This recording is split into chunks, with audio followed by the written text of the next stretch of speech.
Good evening, and welcome to the 7th annual Leading with Conviction Benefits. I am Deanna Hoskins, President CEO of Just Leadership USA. Thank you all for tuning in from home tonight. Whether you're a longtime supporter, an alumni leader, or this is your first introduction to us, we are excited and honored to have you here with us this evening.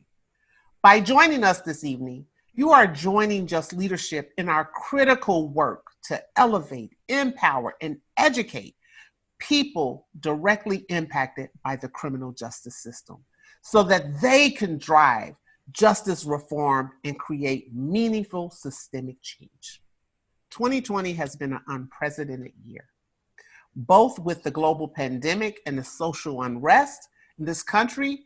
The work of Just Leadership USA is even more important than ever. We have a packed program for you tonight. I know you'll enjoy hearing the updates and the successes of Just Leadership's work, the inspiring stories of our honorees, and just learning from myself and others what our vision is for a future of decarcerating America.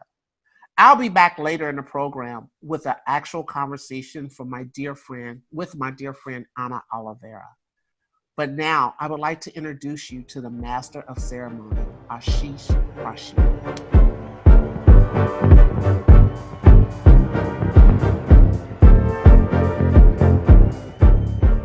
Thank you, Deanna. Welcome to Just Leadership's 7th annual gala. And thank you for having me. My name is Ashish Rashid. This evening, we will get to celebrate our honorees, hear updates from JLUSA's alumni leaders on their advocacy and organizing work across this country, and have meaningful conversations on the need to amplify directly impacted voices and bring lasting systemic change. But before any of that, it's a virtual gala. We all know why. 2020 has been a wild one, and I want to check in. It's been an unprecedented year, from a social uprising to a hotly contested election, and we're still in the midst of a pandemic, and I hope you're all staying safe and in good health. We know the country's hurting, our communities are grieving. So first and foremost, we want to check in and say, we hope you're okay. And we are sending our thoughts to those who are struggling. 2020's taught me also something else. The Black Lives Matter movement and the pandemic have shown that we're all in this together. It's allowed us to explore building a new care-based reality. People are flexing visionary skills and imagination, something that is often kept from us as we get on with the daily grind. At Just Leadership, even with that, we know that prisons won't be bulldozed tomorrow. We know the complete elimination of the justice system won't happen in one fell swoop. In the meantime, people will be impacted by the justice system and will face incarceration. And Just Leadership's work could not be more important. See, they have a vision of a better society, one that is grounded in love, justice, and accountability, a future that is grounded in safety and good health, a future that is grounded in meeting the needs of the people, to make it possible for Black people in all communities to feel safe and free. So how can you participate tonight?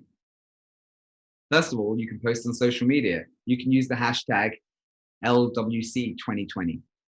You can share your JLUSA selfie on social media. You can donate through a QR code or at the button below. You put your camera up to the screen, clicking on the pop-up, open Just Leadership's donation page. Make a gift amount that is meaningful to you, because no amount is too small. You are going to change people's lives. As you're listening and learning more about Just Leadership USA, keep in mind the best way you can elevate the voices you hear tonight is to donate. We'd love you to be actively involved in our work, but our priority is that everyone stays safe. So right now, JLUSA's work is only possible if the entire community steps up and gets involved. And the most effective way you can do that and get involved today is through fundraising. I look forward to sharing why this work is important to me later tonight. Until then, enjoy this video. Just Leadership USA is a national nonprofit led by people directly impacted by the criminal justice system. Our mission is to decarcerate the United States by educating, elevating, and empowering individuals and communities directly impacted by the systemic oppression so that they can create, amplify, and sustain the kinds of policy reforms that build thriving communities. We believe that those closest to the problem are closest to the solution, but furthest away from resources, power, and opportunity. And as we have seen this year with COVID-19 and the devastation to our brothers and sisters within correctional facilities, the need for the voices of directly impacted individuals is greater than ever. Everyone deserves the right to have their voices heard, to have an equal say in the decisions that impact them and their families. For too long, directly impacted people have not been afforded those same rights. Those who are formerly impacted by the system have to be at the table. We have to bring our thoughts and our ideas of how we reform the system because we are the ones who have gone through it. We are the ones that continue to suffer through it today. We are making a difference. It is our lived experience, it is our voices, it is our insight that needs to shape policy, that needs to drive narratives, that needs to create lasting systemic change. We can take what has been told to us by society, our greatest weaknesses, and instead turn those things into our greatest strengths. Just Leadership's work is important because there's no other program available that's doing the work that Just Leadership is doing. Just Leadership's investment in directly impacted individuals and communities gives them the tools that they need to make the change in their own backyards. We do this through our 2-day Emerging Leaders program, where we educate and invest in directly impacted communities to build coalitions that are based on principles of effective organizing, impactful advocacy, and policy analysis. We do this through our Leading with Conviction, our advanced fellowship program, where we identify individuals that have already demonstrated leadership skills and have made positive impact and changes to their communities. And we do this through our Leadership in Action, where we activate and elevate the networks we just spoke about to drive community reinvestment strategies that help advance the mission to decarcerate the U.S. To date, Just Leadership has invested in over 1,000 emerging leaders and Leading with the Conviction alumni, who are making their voices heard all across the country and already driving major policy change. Examples: the Just Us campaign and Justice Votes. Just Us is a call to action led by our alumni leaders to demand that legislators adopt emergency readiness plans to cover the full range of disasters that impact correctional facilities. Already, Just Leadership has partnered with Senator Duckworth's office as she has introduced a bill requiring the National Institute of Corrections to appoint a directly impacted individual to the advisory board. That was a major policy recommendation from the Just Us campaign. But we need you. The fact remains that we are in a time when systemic racism and discrimination threatens to undo all the work we have done to demand that this country lives up to its values. But I know that with your support, Just Leadership will continue to invest in directly impacted individuals in their communities so that they can actually demand the change that is needed to thrive. I want to thank you for joining us as we redefine justice. It's inspiring to learn about JLUSA's work, and I'm excited to see their efforts in action throughout the rest of this evening. Let me tell you a little bit about me. You're probably wondering why this Brit is here talking about criminal justice reform. Well, I was incarcerated when I was back home in the United Kingdom. At the age of 17, I was arrested, charged, and convicted for the crime of conspiracy to steal. See, I saw everything in prison, like everyone else here who knows. I saw humiliation, beatings, older prisoners set on younger ones, and so-called correctional officers take food away from people, handcuff young people, make racist remarks, just trying to goad a reaction. I was even put in solitary confinement for a short stint for my own protection. The same solitary confinement that is referred to as a box where Many people do lose themselves. That was for my own protection. See, prison wasn't created to stop recidivism. It was created to make us suffer. Their goal is to make you a prisoner inside, even when you're out. How did I survive this? How did my life turn around? It actually began in prison. See, when I was incarcerated in the 2000s, criminal justice reform wasn't a thing. You know, in the US, you had the crime bill in the mid-90s. In the UK, you had the tough on crime era. But I had an auntie who was a bit of a revolutionary. She fought our justice department so I could sit exams in prison. She then fought the prison warden so I'd have the books to sit those exams in prison, because, you know, he didn't actually want me to study for those exams. And then she fought the Home Secretary to allow me to be released after 4 months instead of serving a full year. Because of her, my life transformed. She provided me structure, love, and support on my release. And I ended up going into a career in politics, where I worked for the likes of Boris Johnson, Tony Blair, and Vice President Joe Biden. You can see why JLUSA's work is important to me. Take a step back for a moment. Why do we have recidivism? It's often because of a lack of opportunity. But more often than not, it's because of desperation and not having anywhere to go, nowhere to sleep, and no support. All of that is underpinned by systemic racism. See, mass incarceration is the human rights catastrophe to me. And Just Leadership's work is more important than ever. They elevate, educate, and empower directly impacted leaders. So there's no anomalies like me or a handful of other people you'll meet through the night. That anyone who's been touched by the justice system will have equal opportunities, be a protected class, and have a different life after incarceration. That people in communities of color and the poor have often been failed by our society, and Just Leadership is changing that. Now let's meet our first of our night's honorees. Each year, the Redefining Justice Award honors an activist who has worked tirelessly towards meaningful systemic criminal justice reform, while championing the leadership and inclusion of formerly incarcerated people. This year, JLUSA is thrilled to name Desmond Meade our 2020 Redefining Justice honoree.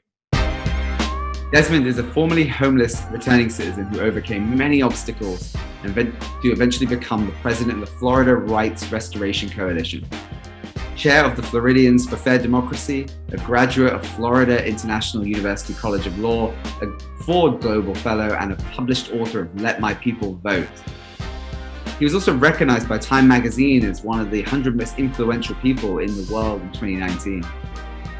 Desmond led the Florida Rights Restoration Coalition to a historic victory in 2018 with the successful passage of Amendment 4, a grassroots citizens initiative which restored the voting rights to over 1.4 million Floridians with past felony convictions.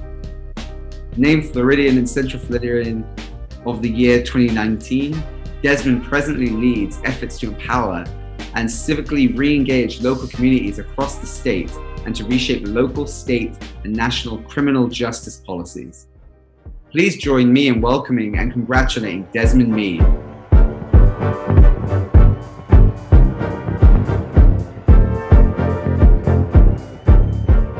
Good evening. I would like to thank Just Leadership USA for awarding me with this Redefining Justice Award. This award really is special to me because as a returning citizen or someone that's been directly impacted by the criminal justice system, it really speaks to my journey from being a homeless drug addict on the streets, not having any purpose in life, to evolving into an advocate for criminal justice reform as well as voting rights. You know, my journey started in 2005 when I stood in front of railroad tracks waiting on a train to come so I can jump in front of it. But God had other plans and allowed me to cross those tracks and to check myself into drug treatment and get help.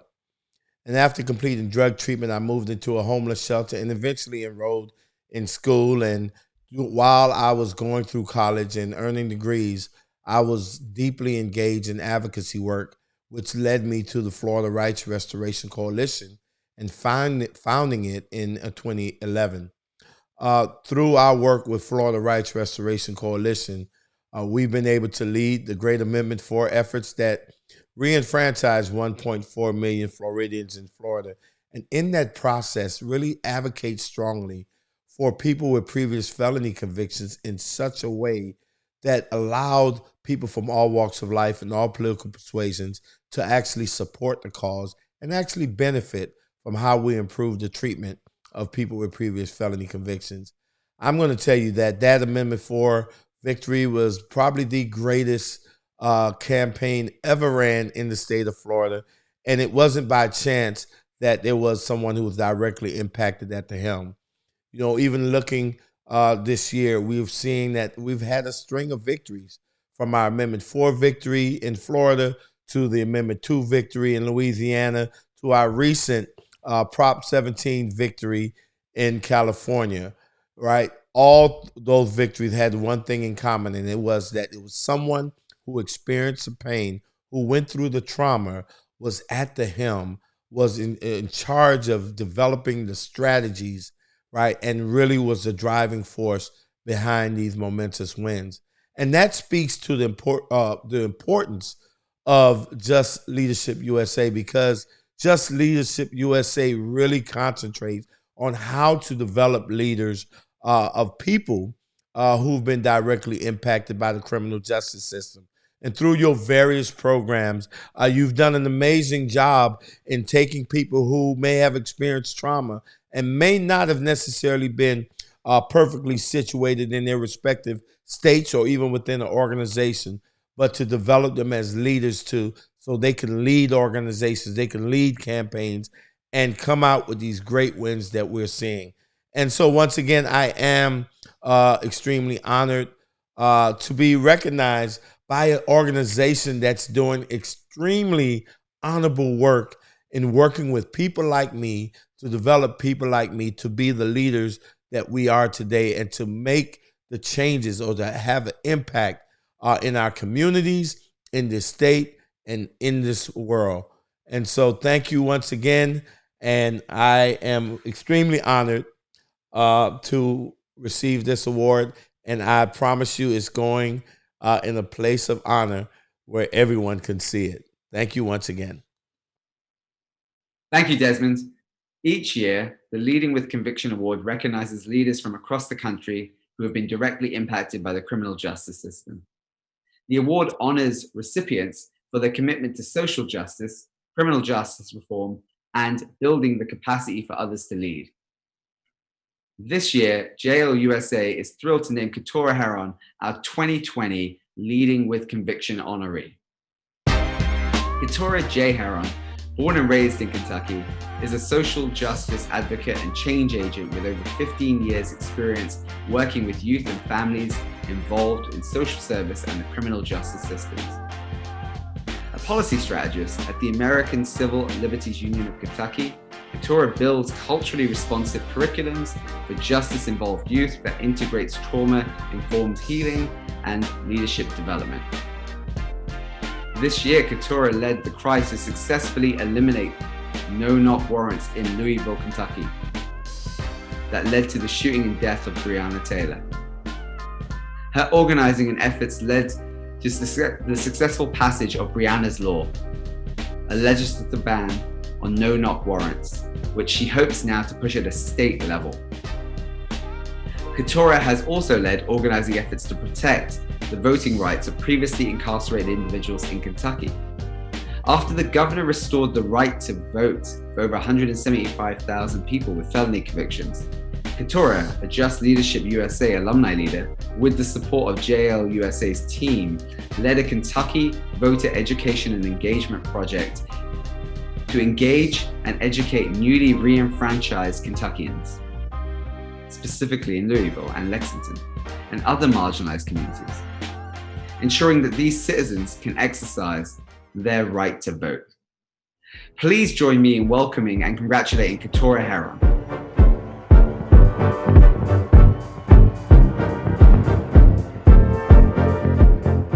Greetings and welcome. I am so honored to be recognized as the JLUSA Leading with Conviction honoree. It has been an extreme pleasure to be part of the Just Leadership USA family especially under the leadership of Deanna Hoskins. Our class in 2019 was filled with some amazing leaders who inspired me and they challenged me. And I really took the spirit and the learnings and the teachings from 2019 into this year. And so I want to thank my class members for all the work that you have done and did for me personally. And I also want to thank David Menza for his tender and unapologetic teachings and the things that he poured into us. And I believe that it was going through Leading with Conviction in 2019 that actually prepared me for 2020. On March 13th, Breonna Taylor, a 26-year-old Black woman, was murdered by the Louisville Metro Police Department. They entered her home with a no-knock warrant. I couldn't imagine being in my home sleeping 1 minute and dead the next. I immediately knew that I needed to do something. And as a Black queer woman living in Kentucky, I knew that silence was not an option. What happened to Breonna should never happen to anyone. I was able to draft legislation and work with our local city council members to pass Breonna's law, which bans no-knock warrants in the city of Louisville. And Breonna's law has since then been introduced in Pennsylvania, Tennessee, and Virginia. And Virginia passed a version of Breonna's law on October 28th of this year. And what I learned is that is the power of stepping into your leadership. It's like a ripple effect into the water. When you have the courage to stand up, you will simply and surely impact others. And during the time of protest, I learned that leadership is something that you earn by valuing and trusting your team members, allowing other people to understand and see the power that they have within themselves. And a good leader replicates themselves. So no matter what time it is, when it's time to pass the baton, those other people are ready to run. Not only did we protest, I was able to teach about policy and how the legislative process is central to the liberation of Black people. And one of my greatest joys was joining a group of protesters on the first day of early voting, where we cast our ballot, and seeing those folks understand that their voices would be heard in the streets and also at the polls.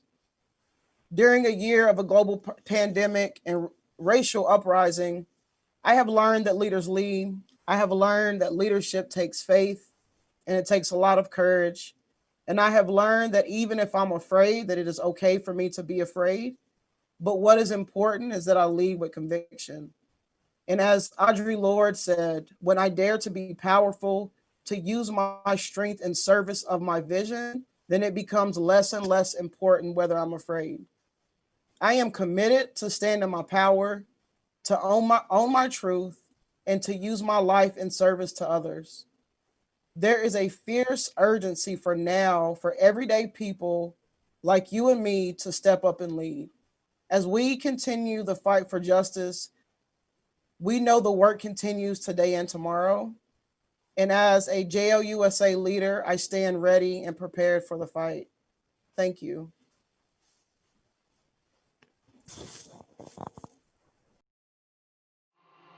Leading with conviction for me was everything. When I was released from federal prison, there was no formerly incarcerated community. In 2013, because of my incarceration, I was prohibited from being a certified peer specialist in the state of Idaho. I was invited to Alaska, and there I attended the Emerging Leaders Training. It changed my life. I knew I needed to have more of just leadership, and I knew it's what I needed to build my skill set and develop my leadership skills. It showed me that there were areas I lacked, and it gave me skill sets to become better. It's really important for people to have a voice, to be supported, and to get the resources and supports they need. And I believe that Just Leadership opens the door for opportunities for many of us who may have not had those opportunities locally. Had it not been for Leading with Conviction, I would not have been an effective leader through COVID. I would not have been an effective leader through the challenges that have rocked our nation, and continue on the mission of decarceration and advocacy. Even after 20 years of incarceration, I still battle collateral consequences that I share with many others. JLUSA's work helps lessen those collateral consequences for others. The Leading to Conviction program was one of the best decisions I ever made in my life. To me, it means that I have a powerful family across this nation of amazing human beings fighting for a world that is truly just. When I came to my first session in New York City, I felt like I fit right in, and it helped us as a whole understand just how great we are. To attention the fact that I was an 8-year-old homeless, 47-time felony convicted 17-year-old that went to prison for 15 years. Now I'm the executive director of a $1.25 million nonprofit serving our population in Delaware. Look at the groups of people who support us here in Boise, Idaho. We've got a coalition of groups, and this all happened after the 2018 training for me. If you look down the aisle here, you can see all sorts of people. This is the place where 50 people a week come through and take a look at what's going on here in Boise. We pick up 7 to 10 people a week from prison. We bring them here and we take them through their first 72 hours of incarceration. It's very powerful, and going through the training gave me that support to go forward and make that happen. To be in a room of such a diverse group of people who have all overcome so many obstacles that they have faced in their lives. They are telling their stories, they are redefining themselves and impacting communities. They are building generational wealth, and it was just an honor and a privilege to be in the same space with my fellow JLUSA cohort members. At times, we're not the people that are asked to the table, but with this leadership, with this training that we are obtaining, we are the people that are not only being asked to be at the table, but making our own table. Thank you, JLUSA, for the work that you do, and for being unapologetic about it. Every morning I think about it, and I have to remember to be a voice, not an echo.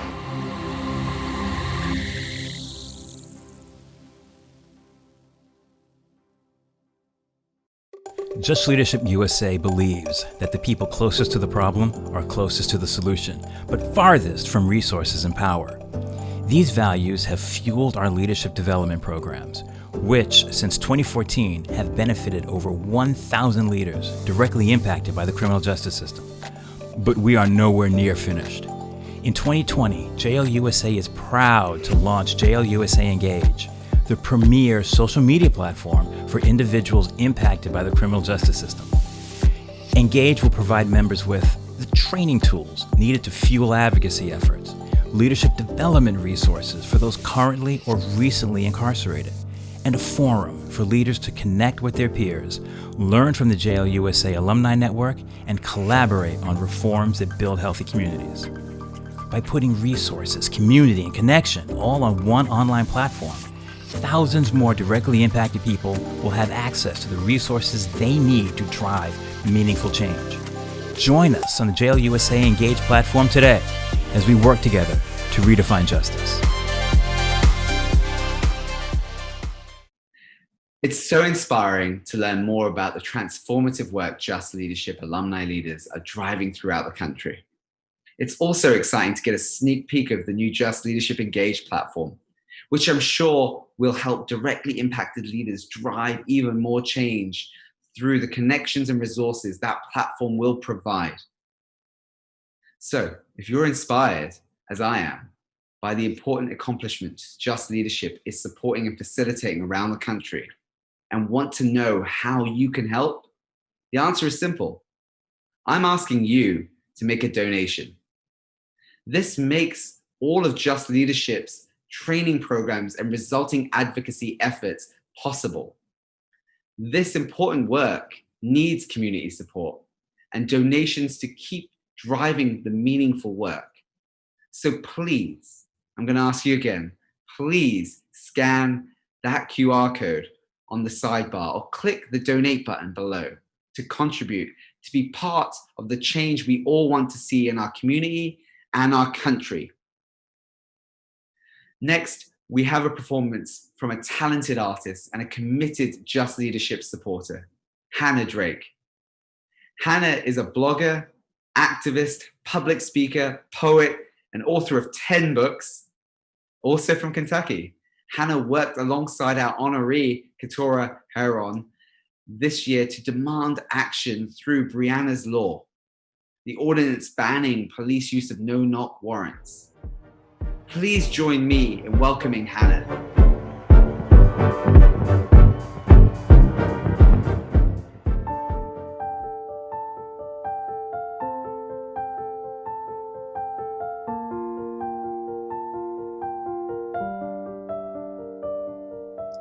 Dawn, the first appearance of light, the beginning, birth, inception, Genesis, an emergence, an appearance, an arrival, to begin, to start, to be born, to appear, to arrive, to rise, to break, to unfold, to develop, to become evident in the mind, be perceived or understood.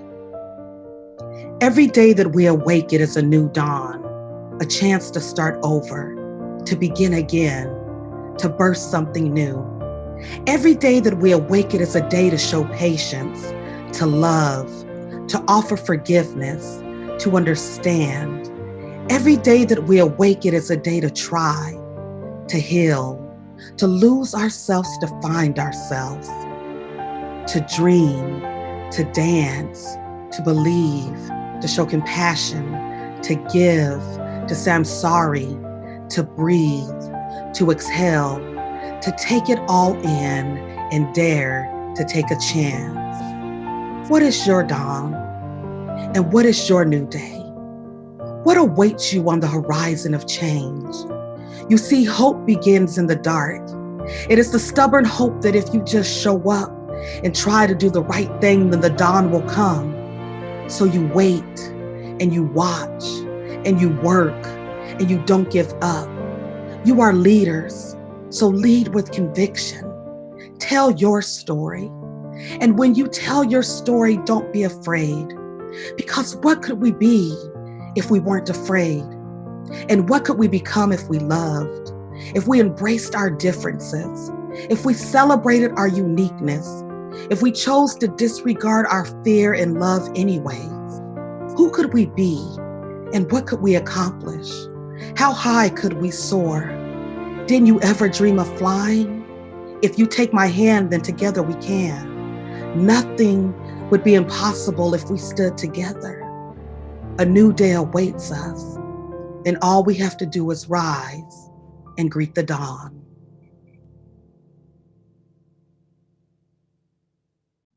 Thank you, Hannah, for that powerful performance. Never before in history have we all gone through something this at the same time, like we have in 2020 because of this pandemic. And a new day awaits us all, and all we all have to do is rise to meet it. Those words are going to stay with me, definitely following this event, and I hope will resonate with everyone else watching. For our final segment this evening, I'm joined by two powerful leaders, both who have spearheaded transformative work at both their organizations. Please join me in welcoming Ana Oliveira, the president and CEO of the New York Women's Foundation, and Deanna Hoskins, the president and CEO of Just Leadership USA.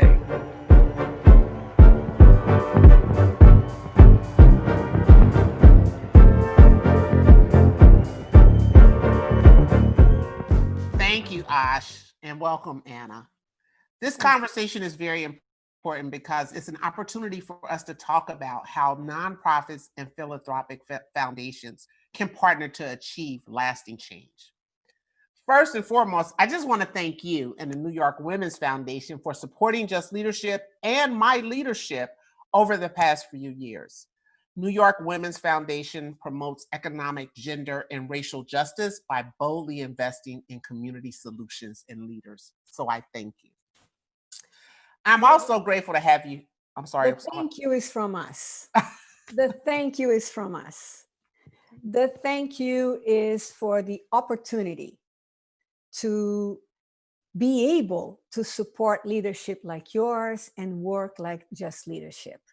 Frankly, the foundation is meaningless, but for the work of our partners. So thank you.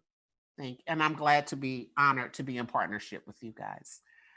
So I want to talk tonight just about the current climate and how, again, nonprofits and philanthropic communities foundations can actually partner to have real, meaningful, sustainable change. We know this year, with the murders of George Floyd, Breonna Taylor, other Black Americans by police, a demand to defund the police, it has sparked this widespread unrest. Unrest around racial justice, police brutality, and criminal justice reform. But let's be honest, we've seen unrest before.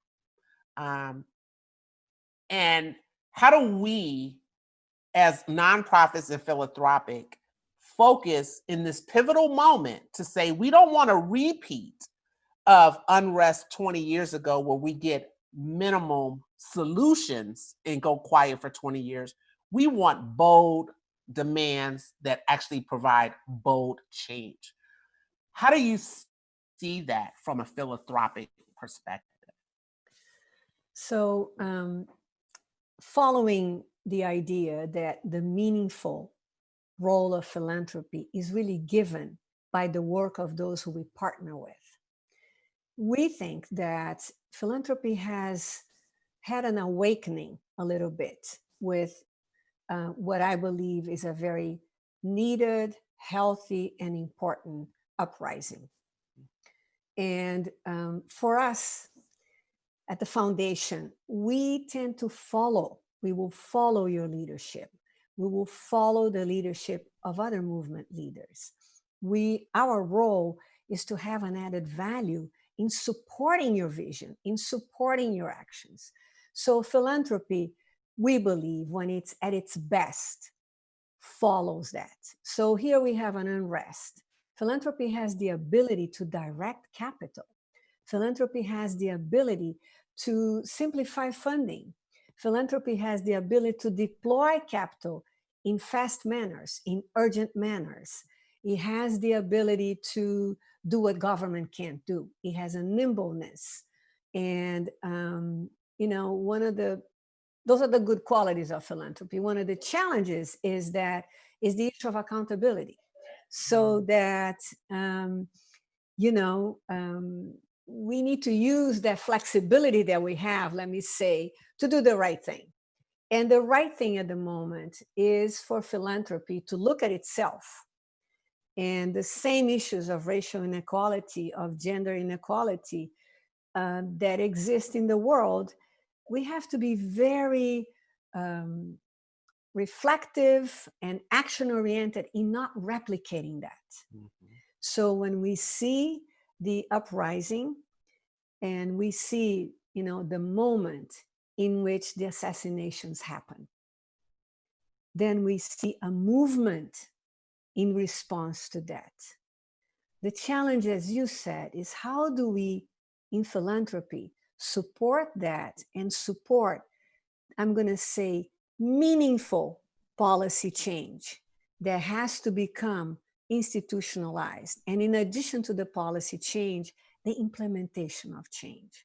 So for us in philanthropy, and that's what I meant, we are grateful for your leadership and leadership of others who are in this uprising, seeking to transform a moment, of course, from a movement into sustainable, institutionalized, and supported change. So I will say that I think many good things are happening currently in philanthropy. We're going through our own reckoning, to how do we operate? Do we feel powerful because we say no or because we say yes? Do we include you and others' visions when we set our priorities, etc., etc.? So I think there's hope for philanthropy.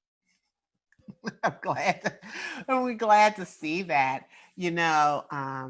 As you were talking about just that power structure, and when you were talking about your own experience of having been a grantee and now being the president of a foundation, of how you're able to check and understand how powerful that position is. It kind of goes back to what Just Leadership is about, of directly impacted individuals having a say in the policies around criminal justice, because we know the impact. We know how it feels when those policies or that power shift plays out. But there was an Echoing Green article in the New York Times that talked about Black-led organizations receiving 76% less unrestricted funds as white-led organizations. Then, if you put on top of that, you're a Black female running an organization, there's another report that talks about how we get 1 to 2% of the funding, and that just the level of stress of fundraising for Black women in this space, and how traditionally, I've been really researching this because I want to keep a balance. I want to stay healthy personally and professionally. But it was amazing to me when I started researching this that it says Black women typically stay in these positions between 5 to 7 years and then exit the nonprofit world and never return. Yes. And I'm sitting here saying, okay, how can I build relationships different that doesn't become my demise, that I get burned out because I do this work because I'm passionate? And how do I make sure that the need to function in this world with the partners I have to have in foundations doesn't burn out that candle, that light of that passion? And I just wanted to present that to you and get your take on it, because that was kind of amazing. We get 76% in funding overall, but then if you're a Black woman, you're dropped all the way to the bottom. Yes. And let me say that at the New York Women's Foundation, we prioritize what we call by and for leadership, meaning, in this case, leadership by Black women, for Black women and others in Black communities. The authenticity of their leadership. We do believe and we know that problems and solutions live in the same place. That it is a given that those who are facing the biggest challenges are, by definition, just by being alive, constructing solutions to confront those challenges. What we need to do in philanthropy is be able to see that, is be able to recognize leadership that is authentic, that emerges, and capitalize that leadership. That means we need to be able to see the leadership of Black women. We need to be able to not use metrics of, is this an organization? Is this safe enough to invest? Have they been proved? Do they have a track record? Because what happens is, if nobody invests, there is no track record to be had. So I'm hoping that you and Just Leadership can access some of these resources, can be seen and valued as the powerful leader and organization that you are on a consistent manner. And we certainly can, we will do with you anything we can to add to that. Right. Yes. You know, I thank you for that, because we can't talk about, as you said, racial justice, social justice without the individuals impacted by those injustices. And you brought up participation in leadership and investing in organizations with their vision instead of telling them what to do. And it really brought me back to the pivot that Just Leadership did. Focusing on, we led the Close Rikers campaign, we led the Free New York, and then we realized, oh, we're leading. We really shouldn't be leading. It should be the community leading. We should have been empowering them and pushing them forward. And how do we do that?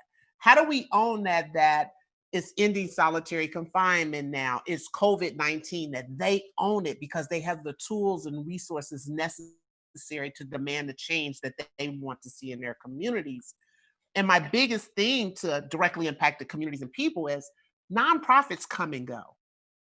There is no need for a nonprofit to come and go, and then all the work that you've done leaves with that nonprofit.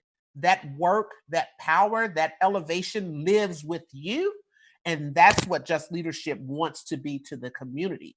So we say we may have a national reach, but we have a local impact. We drive to the ground to elevate and empower the ground that they own that space. So I thank you for that from foundations, because we do start to get removed from the day-to-day oppression that we see in our communities. Right. So we have to stay connected with the people. And that's what Just Leadership does. But I want to kind of, I know we're getting close to our time, but when we talk about coming to terms with our personal stake and responsibility around the fight for social justice, we've heard a lot of talk this year about people being allies. Corporations have stepped up, kind of how you said, they have stepped up, they're donating. All these nonprofits got all this extra money, and then it went away already, right? We're not even 6 months into this, and it's, I did my good deed for the year. But it's like you said, how do we start to build that consistency that people are donating, not only donating, but actually actively engaged, not when people are in the streets, but I'm actually actively engaged in dismantling the injustice, the oppressions that may have been going on that I wasn't aware of, but it was brought to my attention. And just because we're not protesting in every city doesn't mean the oppression has went away. What would be your recommendation to others of how do we keep that momentum going, that people are saying, hey, we're standing with Black Lives Matter, we're standing with Just Leadership USA, we're standing to actually eliminate solitary confinement because of the inhumanity and the oppressive behaviors that you see, not just because we're outside with a bullhorn or in the streets because somebody died. This is our life. This is what we fight every day. And the only time people pay attention or want to throw dollars or write a check is when we're overtaking the streets. But does it still require that, Anna? What do we say to those people? Yeah, it's an excellent question. I'm a very big idealist, and I'm a very big pragmatic person. So I want to tell you, because I like to see things happen, because things have to happen. So I think that one of the things that movements do is they shake up the level of comfortability and with oppression. Let me put it that way, as you are saying. So with the murder of George Floyd and the visual witnessing of it, right, which is a different stage of access to cruelty, right? It broke that kind of defense, series of denials, and that non-Black people and non-people of color can live with, right? And so I think that there are these moments, that there are these realizations by people, this sense of this is the world that I'm participating in, and it's intolerable for people, right? We're talking about allyship. We're talking about that, right? So in that dimension. So how do we nurture that kind of realization, right? And that kind of integrating into the person's daily life is what I hear you ask. How do we integrate into the daily life the dismantling of the processes and structures that perpetuate murders like George Floyd and other brutality, economic brutality, physical brutality, etc. And I think that, it's very risky, and I know how painful it is because I've heard and because of other experiences in my own life.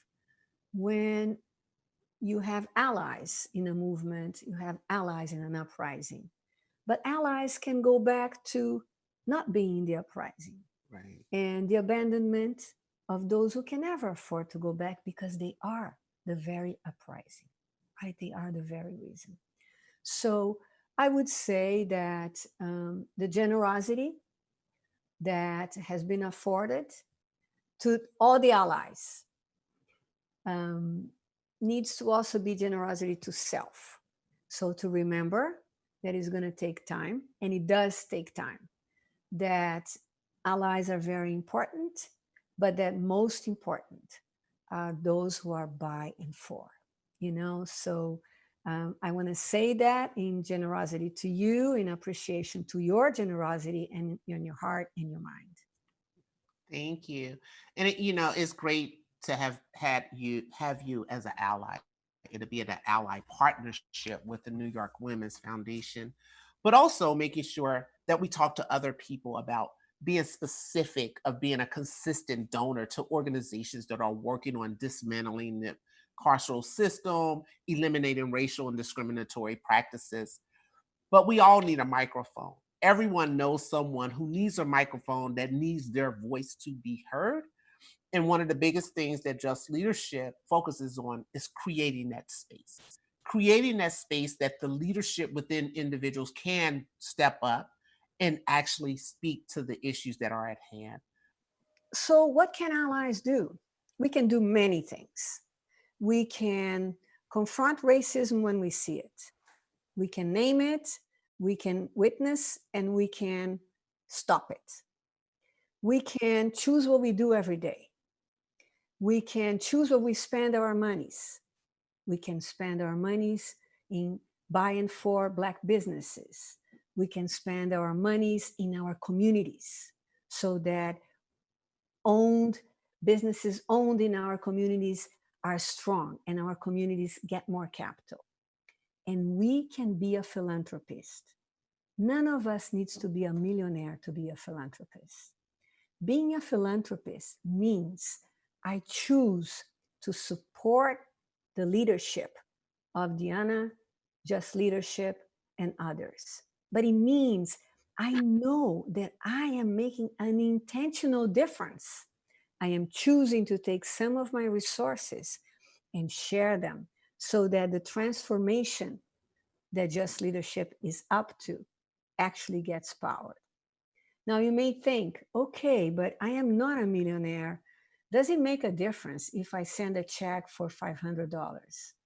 I can tell you that it makes an enormous difference, because each one of us that sends that check for 50, for 500, for 5,000, depending on our means, we are part of a collective giving that sustains the work that Just Leadership and others do. So I'm going to invite everybody, me included, myself included, to work on all these actions. And not just through the foundation, but personally. Thank you, Anna. Thank you. It has been great to be in allyship with New York Women's Foundation and supporting Just Leadership and my leadership.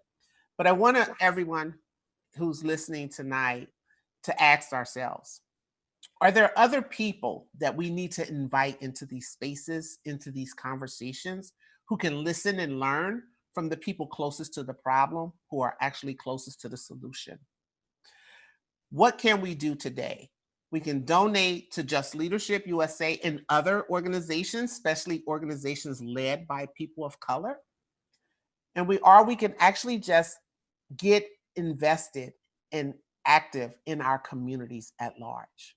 Again, Anna, thank you. And I'm going to turn it back over to Ash. I'll mention it one more time tonight. If you were inspired by the stories you heard tonight, inspired by the words coming from our amazing spoken word speaker, and believe in elevating the voices of the directly impacted individuals, the most impactful thing you can do for this movement is to donate.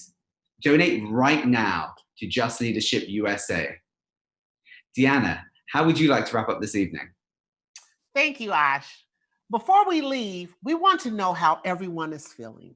At Just Leadership, we actually have our leaders stand and deliver one word that explains or expresses their feelings of the experience they had.